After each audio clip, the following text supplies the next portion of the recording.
तो दोस्तों वेलकम है आप लोग का मेरी एक और बिल्कुल न्यू वीडियो के अंदर। तो दोस्तों आज के जो वीडियो है ना दोस्तों, ये एक ऐसे टॉपिक के ऊपर होने वाली है दोस्तों जिसके ऊपर बहुत से लोग इंतजार भी कर रहे थे, क्योंकि दोस्तों आज की वीडियो के अंदर मैं दो ऐसे डोंगों के ऊपर बात करने वाला हूँ जिनकी टाइम लाइन ना बिल्कुल आपस में जुड़ी हुई है और दोनों एक ही यूनिवर्स से आ रहे हैं। जैसे कि दोस्तों आप लोग को BTTH और TGR के बीच का कनेक्शन तो पता है और मास्टर यूनिवर्स BTTH और TGR के बीच का, लेकिन दोस्तों इसी की तरह ना अब एक और डोंगा भी शुरू हो चुका है। वैसे हम लोग को पता है कि ना जो परफेक्ट वर्ल्ड और ना फ्राउनिंग द हेवन बिल्कुल आपस में कंबाइन आगे चल के, लेकिन दोस्तों इस टाइम ना जो बियॉन्ड द टाइम गेफ डोंगा और जो ना वोंगलिंग का डोंगा है जिसका नाम है रिन जेड ऑफ इमोर्टल, ये दोनों भी असल में एक ही यूनिवर्स से आते हैं। यूनिवर्स अलग अलग हो सकते हैं लेकिन इनका जो मल्टीवर्स है वो एक ही है। इनका जो पूरा मल्टीवर्स है उसका नाम है अर्गन वर्स। लेकिन दोस्तों बियॉन्ड द टाइम गेफ डोंगा का जो मेन लीड है ना, ये असल में उसी यूनिवर्स के अंदर है जिसके अंदर ना इस टाइम ना वोंगलिंग है। वैसे दोस्तों वोंगलिंग का जो यूनिवर्स है उसका नाम बहुत से लोगों को पता होगा, लेकिन मैं फिर भी बताया तो उसका नाम है वेस्ट एक्सपेंशन रीलम, जिसको हम लोग ना वेस्ट एक्सपेंशन यूनिवर्स भी बोलते हैं। लेकिन दोस्तों आज की इस वीडियो के अंदर अगर मौका मिला है ना तो मैं आप लोगों को ना वो वाले डोंगा के नाम भी बताए तो जो असल में ना आगे चल के आने वाले और इसके साथ कनेक्ट है,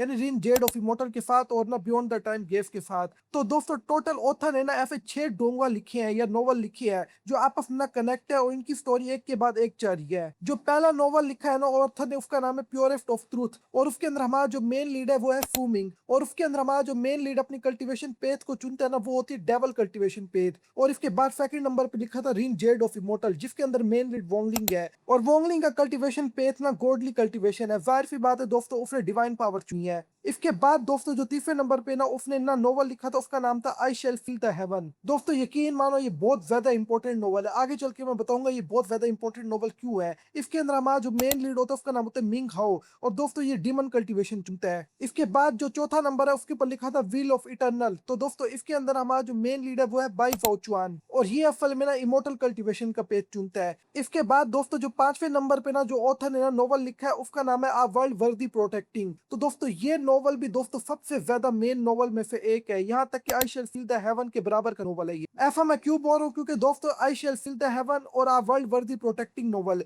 इसके अंदर हम लोगों ने बहुत से मेन लीड ना एक ही नोवेल के अंदर दिखाई जाएंगे। इसके बाद दोस्तों जो 6वें नंबर पे लिखा है उसका नाम है बियॉन्ड द टाइम गेस। तो दोस्तों ये डोंगा भी बिल्कुल अभी अभी आया और इसका नोवेल भी अभी अभी हो रखा है। वैसे लिखा हुआ तो बहुत ज्यादा टाइम हो गया मगर कंप्लीट 6 से पहले हुआ था। वर्ल्ड वर्दी प्रोटेक्टिंग नोवेल है ना दोस्तों, इसके अंदर हमारा जो मेन लीड का नाम है वोंग बाउली। तो दोस्तों इसका जो नाम है थोड़ा बहुत वांगलिंग से मिलता जुलता है, ये भी मैं आपको आगे चल के बताऊंगा आखिर का इसकी रीजन क्या है। और दोस्तों इसके अंदर जो ये बंदा कल्टीवेशन पेज चुनता है जिसको हम लोग कल्टीवेशन का रास्ता भी बोल सकते हैं वो है द गोफ्ट कल्टीवेशन। इसके बाद दोस्तों जो बियॉन्ड द टाइम गेफ डोंगा मैंने आपको बताया ना जिसका नोवेल ऑथर ने अभी अभी लिखा है, उसके अंदर हमारा जो मेन लीड का नाम है वूकियान, और दोस्तों इसके अंदर ये भी असल में गॉडहुड की कल्टीवेशन चुनता है वोंगलिंग की तरह। अब आगे मैं आपको ये बताऊंगा कि आखिरकार ना वोंगलिंग के यूनिवर्स यानी वोंगलिंग की टाइमलाइन और ना बियॉन्ड द टाइम गेफ डोंगा की टाइमलाइन, इसके अंदर डिफरेंस आखिरकार है क्या। लेकिन दोस्तों इससे पहले मैं लोगों के एक सवाल को कंफर्म कर दूं, अभी मैंने जिन जिन नॉवल के नाम बताए ना आप लोग को, ये सारे रीन जेड ऑफ इमोर्टल के साथ कनेक्ट है। वैसे तो ये सारे एक दूसरे के साथ कनेक्ट है, एक के बाद एक की स्टोरी आ रही है,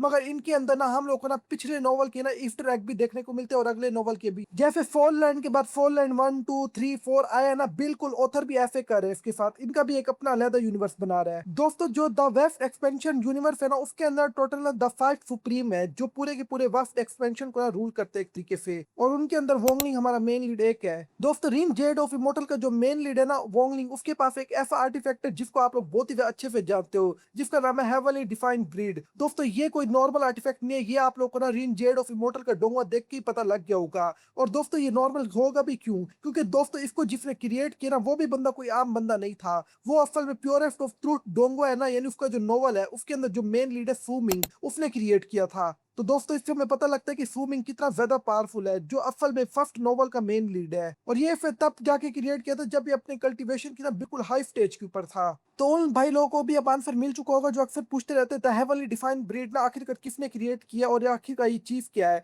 तो इसका ओरिजिन दोस्तों मैंने आपको बता दिया, प्योरेस्ट ऑफ ना ट्रूथ नोवेल है ना, जो फर्स्ट नोवेल भी ऑथर का, उसका जो मेन लीड है फूमिंग, उसने जाके क्रिएट किया है। और दोस्तों आप लोगों को जल्दी इसके ऊपर एक डोंगा भी देखने को मिलने वाला है, ये मैं पहले ही आप लोगों को बता रहा हूँ, क्योंकि दोस्तों इसका जो ट्रेलर ट्रेलर है ना, हो सकता है कि 2 महीनों के अंदर अंदर वो भी रिलीज हो जाए पूरे तरीके से। एक और जो ट्रेलर है वो आएगा अब। याद है दोस्तों, मैंने ऊपर आप लोग को बोला था कि आई शैल फील द हेवन जो नॉवल है ना, ये बहुत ही ज्यादा इंपॉर्टेंट क्यों है, इसको अब मैं आपको बताता हूँ। इसका जो मेन लीड है ना, उसका नाम है मिंग हाओ। दोस्तों ये असल में जो बंदा है ना, ऑल हेवन से ना फाइट कर रहा था, उनके क्लोन से उनके साथ फाइट कर रहा था और एक बहुत ही ज्यादा बड़ी बैटल के अंदर था।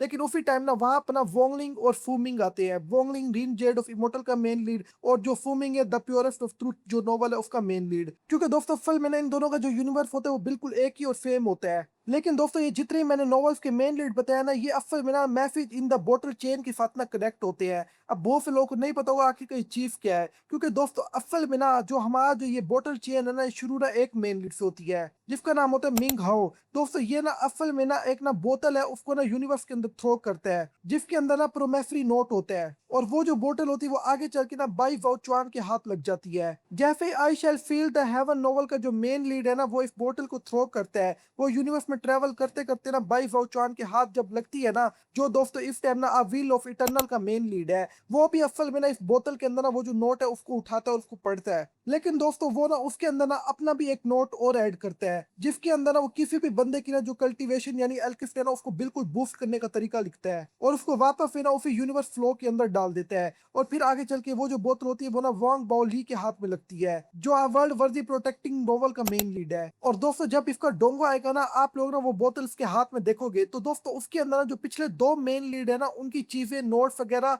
और बहुत फिर ना फ्यूचर से रिलेटेड चीजें डाली हुई होती है अंदर, और बहुत फिर ना कल्टीवेशन में पावरफुल होने के तरीके भी होते हैं। जिस तरह से वोंग बाओली ना जल्द से जल्द पावरफुल होता है, और आप वर्ल्ड वर्दी प्रोटेक्टिंग जो नोवेल है ना, उसके अंदर एक पावरफुल मेन लीड बन के निकलता है बाहर। यानी इसके पीछे पावरफुल होने का जो राज था ना, वो असल में ना जो पिछले मेन लीड है ना वो थे। अब ऐसा नहीं है कि सब कुछ उन्होंने नहीं किया, बल्कि इसका भी अपना बहुत ही ज्यादा काम था। अब सवाल ये आता है कि आखिरकार ना बियॉन्ड द टाइम गेफ और रीन जेड ऑफ इमोर्टल आपस में कनेक्ट कैसे है। तो दोस्तों वर्ल्ड वर्दी प्रोटेक्टिंग जो नोवेल आएगा ना, उसके अंदर ना दोस्तों हम लोग को ना इनके बीच में एक ब्रिज दिखाया जाएगा। ओल्ड यूनिवर्स और इसके अलावा जो इस टाइम ना वर्ल्ड वर्दी प्रोटेक्टिंग का जो वर्स है ना, इसके अंदर एक ब्रिज होता है, जहाँ पे ना जो बियॉन्ड द टाइम गेफ का जो यूनिवर्स है ना, इस डोंगा का जो यूनिवर्स है वो आपस में कनेक्ट होते हैं एक तरीके से। वोंगलिंग का जो रोल है ना वर्ल्ड वर्दी प्रोटेक्टिंग नोवेल के अंदर बहुत ही ज्यादा इंपॉर्टेंट रोल है, क्योंकि दोस्तों असल में ना इसकी जो बेटी होती है ना, वो ना वोंग बाओ ली जो वर्ल्ड वर्दी प्रोटेक्टिंग नोवेल है ना, उसके मेन प्यार कर बैठती है। अब जैसा कि मैंने आप लोग को बताया कि वर्ल्ड वर्दी प्रोटेक्टिंग नोवेल के अंदर हम लोग को वोंगलिंग दिखाया जाता है, और इसके अलावा और भी कई सारे मेन लीड दिखाए जाते हैं।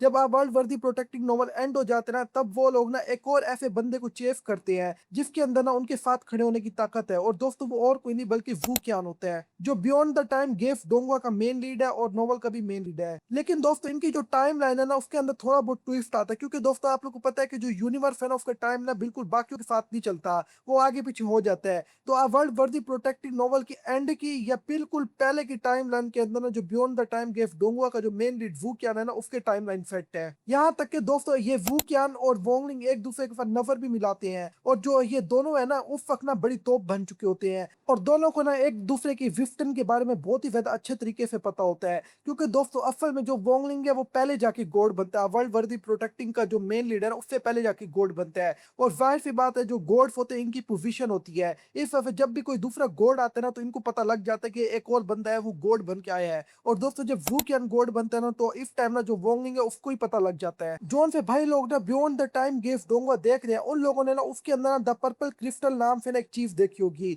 दोस्तों असल में ये कोई आम चीज नहीं है, ये भी असल में ना एक कॉस्मिक आर्टिफैक्ट है। और इस टाइम ना दोस्तों इसका जो पावर लेवल है ना, ये असल में वोंगलिंग के पास जो हेवनली डिफाइंड ब्रीड है ना, उसके बराबर का है बिल्कुल। और दोनों असल में ना सेम ओरिजिन से ही आते हैं, और दोनों हेवनली टायर कॉस्मिक फोर्स से बने हुए हैं। वैसे तो वूकियान और ना वोंगलिंग का कंपैरिजन करना बिल्कुल बेवकूफी है, मगर दोस्तों मैं थोड़ी बहुत ना इस टॉपिक पर बात जरूर करूंगा। क्योंकि दोस्तों पहली बात है कि दोनों एक ही वर्ष से आते हैं, एक ही यूनिवर्स से आते हैं, और दोनों ना एक ही ऑथर के मेन लीड है। अगर ऑथर इन दोनों में से एक कोई पीछे करता है तो दूसरे नोवेल की वैल्यू अपने आप डाउन हो जाएगी। इस वजह से दोस्तों ऑथर ने तो इस बारे में कुछ नहीं कहा। मगर दोस्तों अभी मेरे ख्याल से जो वोंगलिंग है उसके पास फाइट का तजुर्बा और इसके अलावा ना जो गॉड की पोजीशन है ना बहुत ही ज्यादा पहले अरसे से है, तो जाहिर सी बात उसका एक्सपीरियंस और उसकी फाइट का तजुर्बा बहुत ही ज्यादा लंबे अरसे पुराना का है। और वोंगलिंग की एज तो मुझे बताने की जरूरत ही नहीं है, 3 बिलियन ईयर प्लस हो गई है। तो इस टाइम ना एक्सपीरियंस के मामले में तो दोस्तों हम लोग कुछ भी बोल सकते हैं आराम से, क्योंकि वोंगलिंग का जो एक्सपीरियंस है वो बहुत ज्यादा है। और इसके अलावा हमें ये बात भी कंफर्म है कि जो बियॉन्ड द टाइम गिफ्ट डोंगो है ना, या नोवेल है, वो असल में ना रिंग जेड ऑफ इमोर्टल की बात की टाइमलाइन में आता है। तो रिंग जेड ऑफ इमोर्टल से ज्यादा पुराना हो गया है। और दोस्तों इस बारे में अब आप लोग अपनी राय भी जरूर बताना, क्योंकि मैंने तो बताई है।